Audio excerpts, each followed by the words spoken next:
As with every entertainment media, the enjoyment it can offer is entirely subjective.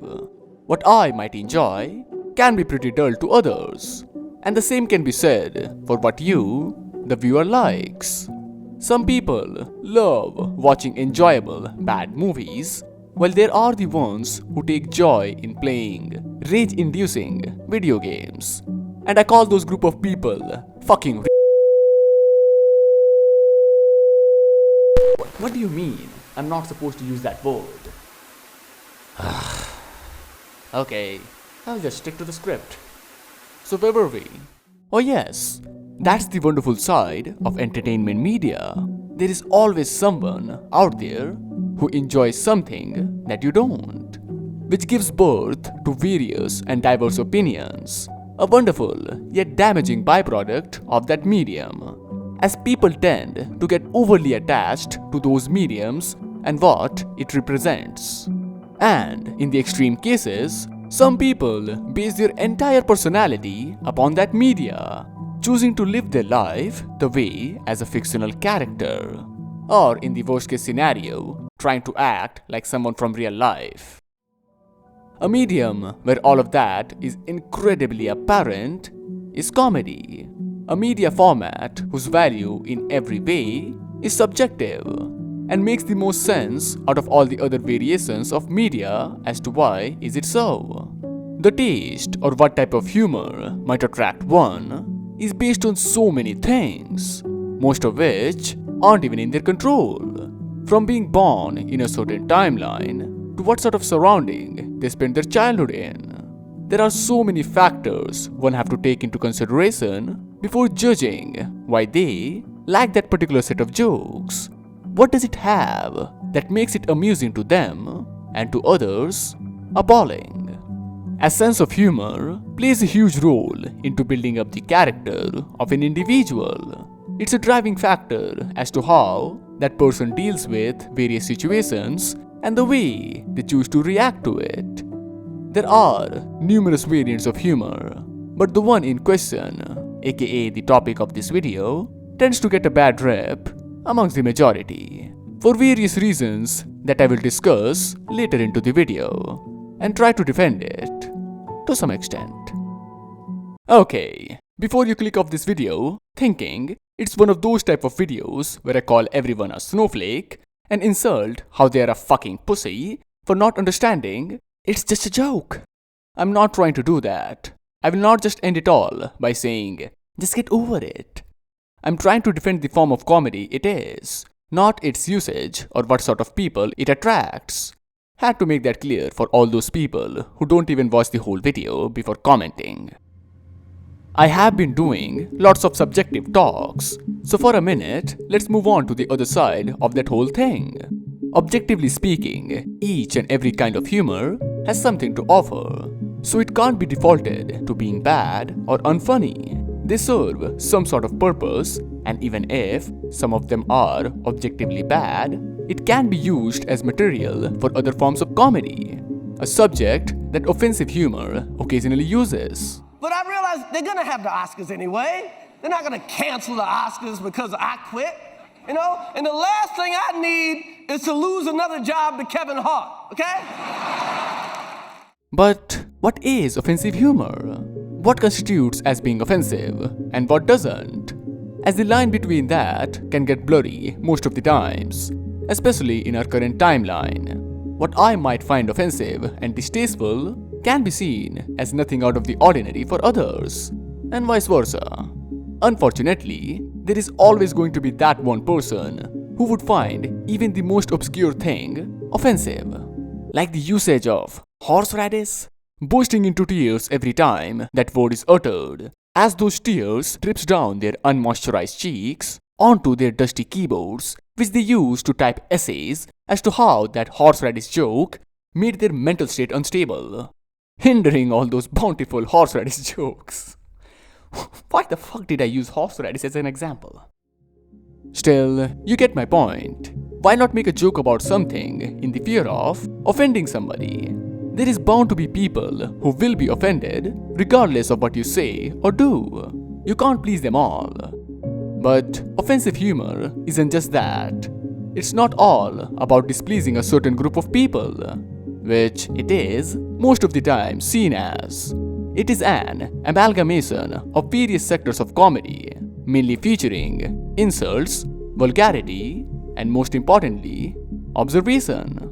And I'm going to focus on the latter one, as it is what intrigues me about that form of comedy and what in turn comes from it. A potential of incredible outcome when it's used effectively by certain ingenious people. As in its base, that particular category of comedy is all about asking uncomfortable questions. A medium which various comedians use to give rise to queries that most of us don't want to or are afraid to ask. Nobody has the balls to come out and say it and just say, look, 85% of you have to go. That's it. That is it. Which gives this form of comedy a slight edge to its competition, as they usually lack that factor, while this has a chance to lead to some sort of change in the way we live or think, or even in the least sets a light to a different option or opinion that can help us to change for the better in the hopes to evolve and adapt with the ever-moving time. Those hard-hitting questions are what people are afraid of. A different outlook to a situation isn't something that everybody is prepared for. Okay, 3 main reasons I don't have children, and I'll share them with you. Okay, here they go. 3 reasons, right? 1, there's millions. The world's overpopulated. No one's sitting around going, oh, Rick's not having kids, we're going to run out. 2. Yes, I know. The entirety of offensive humor circle isn't like that. There is a huge difference between saying slurs or vulgar terms to make a joke funny and using such topics to bring something of value to it that is deemed as controversial. I'm not here defending or standing up for cheap offensive humor based on something like physical features or ethnicity. I'm not a huge fan of taking digs at people for what they can't help with or change. I'm more into making fun of what they choose to do and decide to be like in general. Their dumb decisions and actions. An endless supply of jokes that keeps on giving. An attack on their personality, if you may. Offensive humor, for most of the time, is used as a blanket term for a variety of situations nowadays. There is the classic dark humor avenue, which has been there for a long time, featuring in various old films. Then there is the modern one, being edgy, associated with the younger side of the current generation. The prime suspects as to why offensive humor has such a bad reputation. But people forget about the most important aspect of this kind of comedy, the social commentary, an extremely vital facet that makes this humor stand apart from the others. While I've got you here, did you make a tree fall on Steve Baxter's car? A lot of Steve Baxters. 2 Acacia Road, Hounslow. It happened on the 3rd of June, 2:15. 3rd of June, 2:15. No, that wasn't me. I was in Africa then, giving AIDS to babies.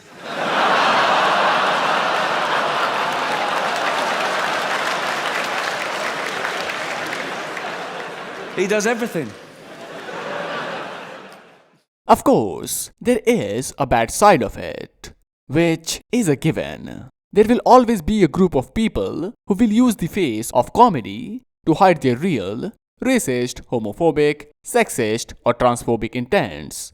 With that being said, the better ones amongst all that mess have some degree of deeper meaning or message behind all those jokes we laugh at.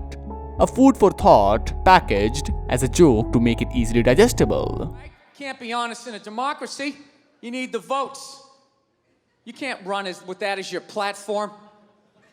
Coming out there, and if elected, I would implement a program to immediately eliminate at least 85% of you. An ingenious usage of that format, and an ingredient that I tend to look for in the type of comedy I admire and enjoy. Something of actual value underneath all that ironic remarks and not just being silly jokes. There isn't something inherently wrong or bad about mindless jokes. I'm not against being goofy for the sake of just acting a bit wacky. However, the jokes which have a message or meaning behind it will be the ones which usually have a longing effect on me. Those type of jokes are pretty much unforgettable and timeless, and are the ones which I will ponder about in my most melancholic state of mind, or before going to sleep, which usually coincide with each other. Okay, if you remember, I said in the beginning of this video that I'm not here to defend the sort of people that are attracted by offensive humor. Yeah, by that I meant I'm gonna fucking attack them. Personally, I don't mind the occasional, mild, racist jokes. What really irks me is the fan base of such comedy and basically the overall vibe that it gives off. No matter what comedian it is or how genuinely good they are, almost all of them attract the most obscene sort of people, which isn't a surprise at all and can be found in abundance. Just look down under in the comment section of any video of that manner to witness their buffoonery. Or if you're really unfortunate and use social media websites where they are available by the dozen in every thread, defending the so-called honor of their favorite celebrities as if they owe them something.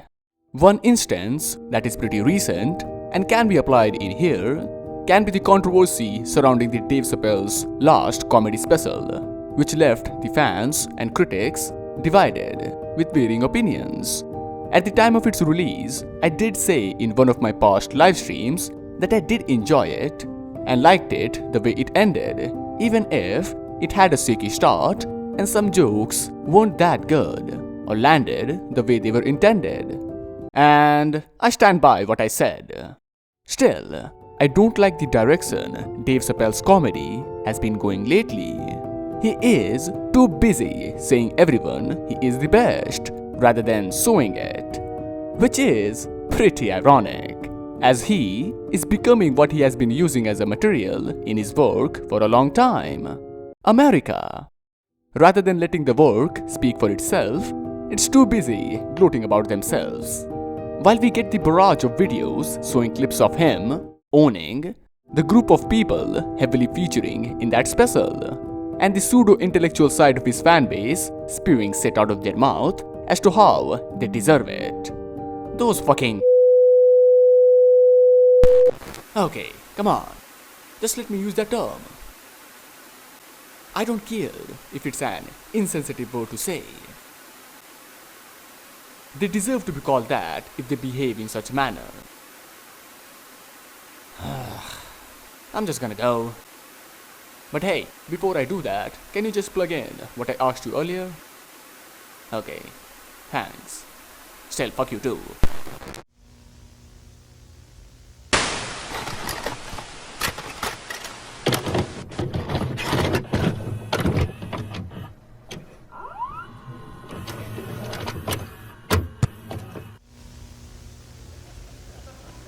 And the reason I don't like it is because in the old days they go, hey, that old man died. Now they go, hey, he lost his battle. That's no way to end your life, you know. What a loser that guy was. Last thing he did was lose. He was waging a brave battle, but at the end, I guess he got kind of cowardly was what happened. And then the bowel cancer, it got brave. You got to give it to the bowel cancer. You know, they were in a battle, and then what the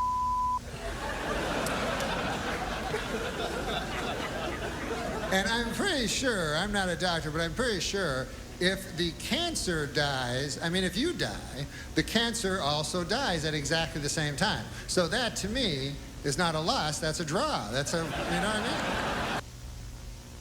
Would you like your obituary to say? I don't care. I'll be dead.